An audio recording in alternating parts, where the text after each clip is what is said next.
El tema que desarrollaremos a continuación es la iniciativa económica de las entidades locales y la reserva de servicios en favor de las entidades locales, el servicio público en las entidades locales, concepto, y las formas de gestión de los servicios públicos locales. Para elaborar este tema, yo he comenzado a modo de introducción con el 128 de la Constitución, donde se reconoce constitucionalmente la posibilidad de la iniciativa pública en la actividad económica. Después he utilizado la Ley de Bases, artículo 86, para esta iniciativa pública por parte de, concretamente, las entidades o las corporaciones locales. Y respecto a la gestión de los servicios públicos, el artículo 85, el BIS y el TER. Antes de empezar, poner de manifiesto que cuando se habla de la iniciativa pública en la actividad económica, siempre se habla de servicios a secas o servicios esenciales. Pero solo cuando se habla en el 85 de servicios públicos es cuando podemos hablar de la gestión propiamente de servicios públicos. ¿En qué se diferencian los servicios esenciales de los servicios públicos? Servicios esenciales son aquellos que se consideran de necesidad prestacional para el público en general. Es decir, que necesitan los ciudadanos que les sean prestados. Pero ¿cuándo adquieren el carácter de servicio público? Es decir, ¿cuándo se produce la mutación de servicio esencial a servicio público? Cuando una administración pública asume el ejercicio de las competencias de ese servicio. Entonces ya pasa de servicio esencial a servicio público. De este modo, todos los servicios públicos son servicios esenciales, aunque no todos los servicios esenciales tienen la categoría de públicos. ¿Por qué? Porque no todos están asumidos por una administración pública. Sin más, empezamos por el 128, que ya hemos dicho que reconoce constitucionalmente la iniciativa pública en la actividad económica, reconociendo incluso que mediante ley se podrá hacer una reserva al sector público de recursos o servicios esenciales, especialmente en el caso de monopolio. Amparada ya por esta figura constitucional, nos vamos directamente al 86 de la Ley de Bases, que nos habla de cómo las entidades locales efectivamente podrán ejercer la iniciativa pública en la actividad económica, siempre y cuando se cumplan los objetivos de estabilidad presupuestaria, sostenibilidad financiera y el objetivo de deuda. Se deberá hacer un expediente acreditativo de la conveniencia y oportunidad, que habrá de justificar, primero, que no genera riesgo para la sostenibilidad financiera de la hacienda local, que deberá contener además un análisis de mercado para ver si la actividad o el servicio va a ser rentable, porque recuerdo que estamos hablando de servicios, no de servicios públicos. En este caso, si lo que va a hacer la entidad local, que es una administración pública, es insertarse en la actividad económica, que generalmente es la desarrollada por el sector privado en el ámbito mercantil o en el ámbito civil, es lógico que se prevea si el servicio o la actividad va a ser o no rentable, ya que no es un servicio público de obligado cumplimiento. Por ello se tiene que verificar la rentabilidad y también los posibles efectos adversos sobre la concurrencia privada que haya en la propia localidad o en localidades próximas. Corresponde al Pleno la aprobación de este expediente, que determinará además la forma concreta de gestión del servicio, es decir, si se gestiona de forma directa, luego lo veremos en el artículo 85, o a través de una de las formas contenidas en la Ley de Contratos del sector público. De otro lado, en el número 2 se dice que se declara reserva en favor de las entidades locales. Esta es la segunda parte. Primero, la posibilidad de insertarse como administración pública en la actividad económica, y la segunda, la reserva de determinados servicios esenciales, repito, no públicos, en favor de las entidades locales. Bueno, pues en virtud de esta ley, porque esta reserva debe hacerse siempre en virtud de ley, pues en virtud de esta propia ley se reservan el abastecimiento domiciliario y depuración de aguas, la recogida y tratamiento y aprovechamiento de residuos, el transporte público de viajeros, Todo ello de acuerdo con lo previsto en la legislación sectorial. Si os dais cuenta de los servicios esenciales que se reservan a las entidades locales, veis que no necesariamente son los servicios esenciales del artículo 26. Así pues, no confundáis el tema o el término que aparece aquí de servicios esenciales con los servicios o las competencias que ejerce la entidad local de acuerdo al artículo 26 en materias que se consideran competencialmente esenciales. Pasamos y vemos como aquí es donde se dice que mediante ley, igual que en este supuesto, pues mediante ley tanto el Estado como la comunidad autónoma pueden reservar otros aspectos u otras actividades o servicios en favor de las entidades locales, siempre, en todo caso, que se esté requiriendo monopolio por parte de la corporación local, deberá aprobarse no solo por el Pleno de la Corporación, sino por la comunidad autónoma. Y, por último, decir que, en todo caso, siempre en virtud del deber de información, artículo 56 de la Ley de Bases sobre los actos y actuaciones o decisiones que toman las corporaciones locales a la AGE y a quien ostenta la tutela financiera, pues tanto la AGE, fundamentalmente la AGE, más que quien ostenta la tutela financiera, podrá impugnar estos actos y acuerdos que realice la entidad local aquí para insertarse en la actividad económica de acuerdo a lo dispuesto en los artículos 66, 67 de la propia Ley de Bases. A partir de aquí, una vez vista ya esta iniciativa pública en la actividad privada, nos vamos a la gestión de los servicios públicos por parte de la entidad local, que está contemplada en los artículos 85 y siguientes. Se dice que son servicios públicos locales los que prestan las entidades locales en el ámbito de sus competencias. Es decir, están asumidos competencialmente por la entidad local. Por eso ahora ya son servicios públicos y no solo servicios esenciales o servicios a secas. Los servicios públicos habrán de gestionarse de forma sostenible y eficiente de las formas que vamos a ver a continuación. Primero, mediante gestión directa, que a su vez podrá ser por la propia entidad local, por un organismo autónomo dependiente, por una entidad pública dependiente o por una sociedad mercantil de capital único.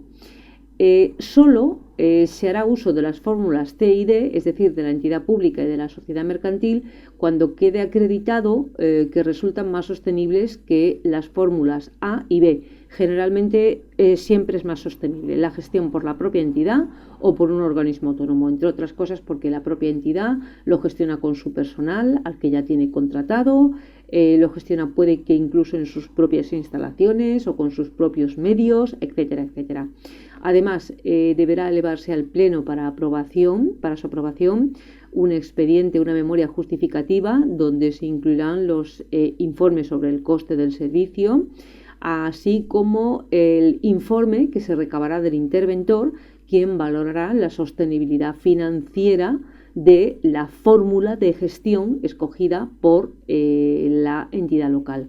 Después está la gestión indirecta, que se hace mediante las fórmulas contenidas en la Ley de Contratos del Sector Público. Recordamos que en la Ley de Contratos del Sector Público fundamentalmente se habla del contrato de concesión de servicios, aunque también podría ser un contrato de concesión de obras que conllevara la explotación de la obra y esta explotación tuviera como objeto un servicio público, pero digamos que la que se acerca más es la de concesión de servicios. Además, la definición de este tipo de contratos en el 284 se nos habla perfectamente en el apartado 2, dice: antes de proceder a la contratación de una concesión de servicios, en los casos en los que se trate de servicios públicos, es decir, es la única figura contractual, a salvo de la concesión de obras, si así se previere, que presta o que permite la prestación de servicios públicos, que ya no esenciales, en este caso por parte de una persona física o jurídica cuya contraprestación ya sabemos que es el derecho a explotar o el derecho a explotar más el derecho a percibir un precio por este servicio público, en este caso, que está prestando. No obstante, el contrato de concesión de servicios también se puede emplear para servicios que no tengan la cualificación de públicos.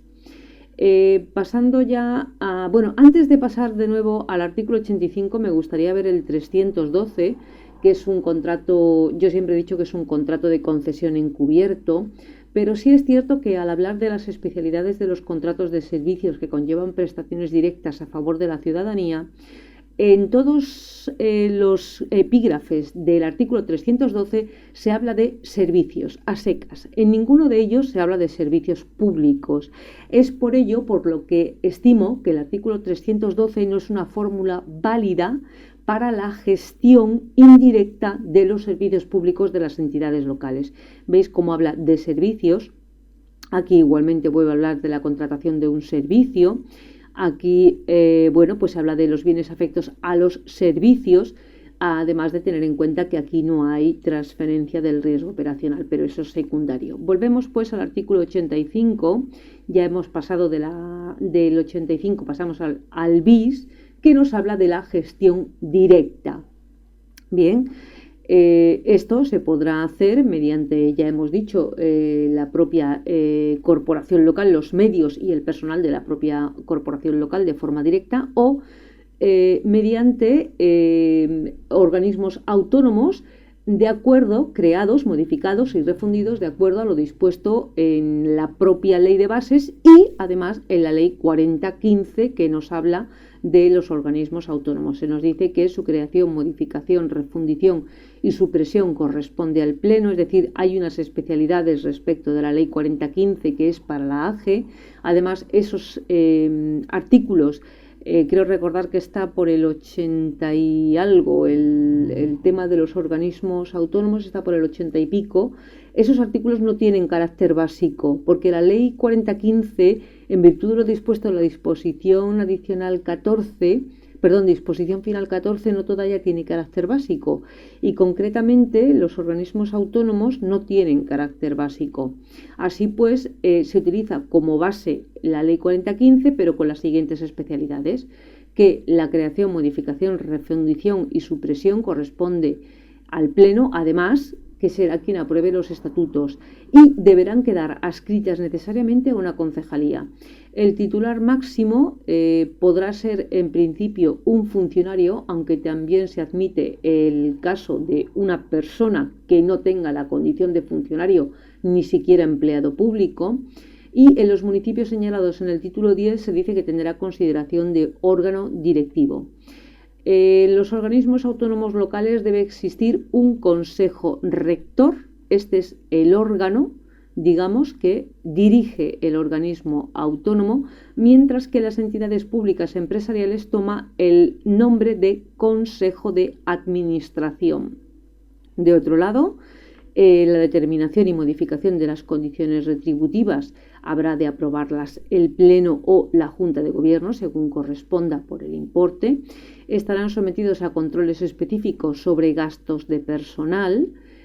Habrán de realizar un inventario de bienes y derechos que se remitirá anualmente a la concejalía para llevar a cabo las modificaciones que resultaren oportunas, si es pertinente e incluso en el registro de la propiedad. Será necesaria la autorización de la concejalía para la celebración de contratos en cuantía superior a las cantidades previamente fijadas por el expediente que hemos visto anteriormente y estarán sometidas a un control de eficacia. En el momento que dejen de ser eficaces pueden ser disueltas. Las referencias que se hacen en este artículo a la Junta de Gobierno se dice que se entenderán efectuadas al Pleno en aquellos municipios en los que no exista Junta de Gobierno. Dado que la Junta de Gobierno es potestativa en aquellos municipios de menos de 5.000 habitantes, generalmente cuando existe Junta de Gobierno es porque hay más de 5.000 habitantes. Y generalmente en entidades pequeñas que no alcanzan los 5.000 habitantes no suele haber administración institucional. Y digo no suele, no quiere decir que no haya. Yo he conocido casos, pero bueno. Respecto de los estatutos, pues deben considerar los siguientes extremos: la determinación de los máximos órganos de dirección. En el marco de estas determinaciones que hemos visto aquí, los organismos autónomos, un consejo rector, y las entidades públicas, un consejo de administración. De otro lado, la sociedad deberá adoptar una de las formas previstas en la Ley de Sociedades de Capital. Ojo con esto, porque la Ley de Sociedades de Capital regula las sociedades en comandita por acciones, las sociedades de responsabilidad limitada y las sociedades anónimas. Las sociedades, las sociedades en comandita o las sociedades simples se regulan por el Código de Comercio. A ver si me he explicado bien. Las compañías mercantiles ordinarias y las sociedades comanditarias simples las regula el Código de Comercio, con lo cual no podrían adoptar la forma de sociedad comanditaria simple, porque no está regulada en la Ley de Sociedades de Capital, sino en el Código de Comercio. Sin embargo, la comanditaria por acciones sí está regulada ya en la Ley de Sociedades de Capital. Por lo tanto, sí podría adoptar esa forma, aunque lo dudo, pero bueno, por la propia naturaleza de la figura de la sociedad comanditaria por acciones. Lo propio es una sociedad limitada o una sociedad anónima. Y respecto de los estatutos, pues se determinará la forma de designación y el funcionamiento de la Junta General o del Consejo de Administración, así como los órganos de dirección de las mismas. Y con esto pues queda concluido el tema de la iniciativa económica de las entidades locales.